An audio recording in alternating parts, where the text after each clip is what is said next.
Bon, Jérôme, est-ce que tu es prêt pour le CES 2020 ? Tu as commandé ton billet d'avion, ouais. ta chambre d'hôtel, tout ça, c'est bon ? Ça va ? Parce qu'en général, tu es un peu en retard. C'est pour ça. Je suis encore en retard cette année. C'est pour ça que je te pose la question. On va se plonger dans ce CES 2020. Du côté des startups, avec Fabrice Marcella qui nous a rejoint, le maire du village Baïséa. Bonjour Fabrice. Bonjour François, bonjour Jérôme. Bonjour Fabrice. On parle souvent, j'ai l'impression, du CES parce que c'est l'événement startup de l'année. Hein, mais là, c'est vrai que ça se rapproche. Alors, le thème de votre chronique aujourd'hui, c'est donc la meilleure manière de se préparer au CES de Las Vegas. Et oui, en fait, ça peut paraître un petit peu tôt dans l'année. On est au mois de novembre. Le CES, c'est du 7 début janvier. Voilà, au 10 janvier. Ça Et bien va non, vite. en fait, on est quasiment en retard. Je ne sais pas si vous avez déjà pris vos billets d'avion tous les deux. Bon, mais, alors moi, c'est bon, je suis à jour, mais j'en connais un, c'est en cours. Bah voilà, donc moi, je vais avoir quelques petits conseils pour ceux qui sont un petit peu en retard.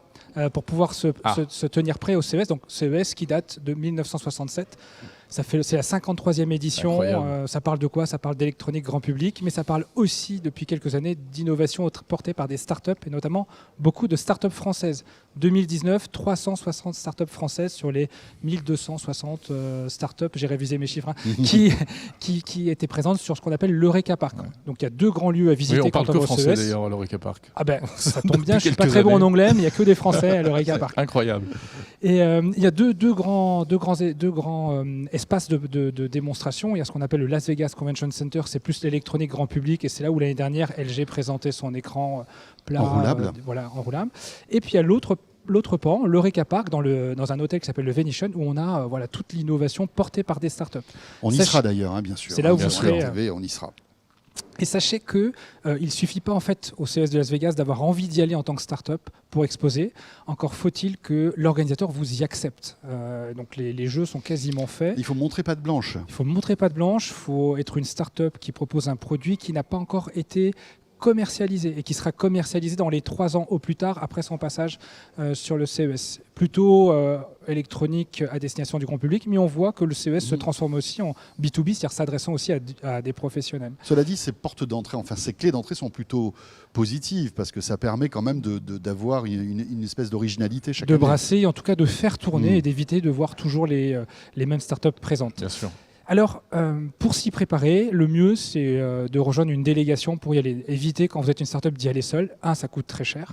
Et 2, vous n'allez pas profiter pleinement de tout ce qui vous est mis à disposition. Et ensuite, pensez à partir au moins à 3. À 3 parce que on voit bien le CES, c'est un moment extrêmement fort. Il y a énormément de contacts. Il faut pouvoir aussi prendre le temps de se reposer. Pas beaucoup. Il faut tenir la cadence. Il faut tenir la cadence. Ouais. Et donc partez-y, reposez déjà. Ouais. Et certaines startups en profitent aussi pour faire appel à des étudiants des universités américaines pour présenter en anglais, dans un anglais parfait, le concept et attirer justement des prospects ou des investisseurs sur son stand. Ça, c'est un conseil que vous pouvez donner aux startups françaises. Ça coûte pas très cher si on n'est pas totalement bilingue. C'est ultra efficace. D'accord. Mais en plus, les Américains sont très très bons, c'est des très bons acteurs en tout cas pour pouvoir présenter votre produit. Ils apprennent à pitcher à 6 ans. Voilà, donc c'est vrai. Pensez à réserver vos hôtels. Il y a des très bons plans avec le Treasure Island qui vous propose des prix défiant toute concurrence quand on est une start-up. Et pensez aussi à un truc, et je viendrai tout de suite aux tendances après, pensez à votre ESTA qui est le papier, en tout cas la procédure administrative à faire pour pouvoir vous rendre aux États-Unis. C'est arrivé déjà plusieurs fois d'avoir des start-up qui ont oublié de le faire et qui n'ont pas pu prendre les avions dans les temps, n'étant pas autorisés. Oui, parce que si on n'a pas notre ESTA, vous ne pouvez pas aller aux États-Unis. Ça remplace le visa aux US, et vous ne pouvez pas le faire à moins de 72 heures avant de partir. Donc il faut le faire maintenant. Alors, ceci étant dit, on commence déjà à dégager quelques tendances. Sachez que chaque année, on a Edgar Shapiro qui vient. C'est bien Edgar. C'est Gary. Gary. Vous êtes bien Edgar, c'est son frère. Voilà. Qui est moins connu, mais qui est bien aussi. Non, mais c'est bien. On voit que vous êtes des fins connaisseurs. C'était le petit piège de ma chronique. Mais Gary est un ami. Gary, voilà. Donc Gary, qui est le président du CES. Voilà, qui est le président du CES, qui chaque année vient en France pour présenter les grandes tendances. Et cette année, au mois d'octobre, encore une fois, il était présent. Et il parle d'un grand nombre de startups qui innovent aujourd'hui dans le monde du tourisme et et du voyage. Le voyage toujours plus sûr, un voyage toujours plus intelligent. Notamment, on aura des démonstrations aussi qui seront faites, comment dans les aéroports aujourd'hui, grâce aux nouvelles techno, on fait de moins en moins de temps d'attente, comment on utilise la reconnaissance faciale aussi pour passer plus facilement les portiques. Ouais. D'ailleurs, ce sera utilisé aussi par le CES, la reconnaissance faciale, pour récupérer ces badges. Cette année, encore plus que les autres années, la photo est importante sur le badge que vous... c'est bien. Et donc voilà, vous pourrez... Nous, on a testé ça l'année dernière au Mobile World Congress. Oui. Ça marchait Et très alors, bien. ça marchait bien. Ah J'ai ouais, pas eu ouais, l'occasion. Ça va très vite. C'est top. Donc ça pose néanmoins aussi la question de la protection de nos données personnelles. Bien sûr. Donc, c'est aussi un thème qui sera développé cette année. C'est comment on protège davantage les données qui nous concernent. On les donne à Facebook. Hein. On les donne à... Oui, ou Google, tu choisis. Voilà. Beaucoup aussi d'innovations autour de la mobilité. Ça, c'est récurrent chaque année. Mais là, on verra des taxis volants. On verra aussi des Uber autonomes. Toujours plus d'innovations sur ces sujets-là. Sur la Smart City aussi.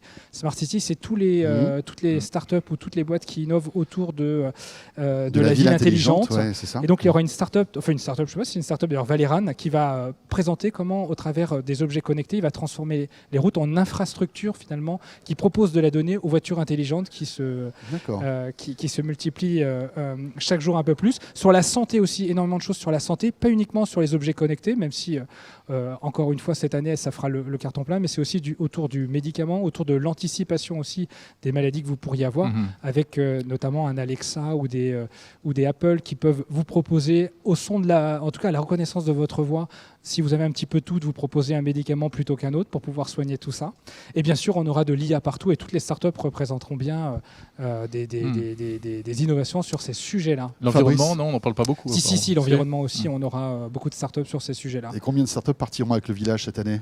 Alors cette année, 15 startups partent avec nous. On sera positionné juste à côté des stands de la French Tech, sur la partie Horeca Park, dédiée finalement à toute la dynamique française présente comme chaque année au CES de Las Vegas. D'ailleurs, il me reste une place. Une place. Ah oui. Donc si vous êtes une start-up et vous avez envie de partir au CES avec la plus belle des délégations, vous pouvez nous laisser un commentaire sur...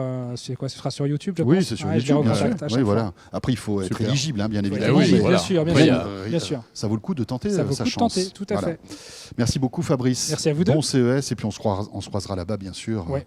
pour découvrir tout ça. Ce village startup est terminé. On sera là, bien sûr, le mois prochain, Jérôme. On sera là le mois prochain. N'hésitez pas à retrouver tous les précédents numéros du Village Startup avec des tas de portraits et d'interviews d'entrepreneurs français toujours plus innovants. Et oui, c'est vrai que Village Startup, c'est un petit peu le meilleur de la French Tech, finalement, tous les mois. Exactement. On se retrouve le mois prochain. À très vite. Salut à tous.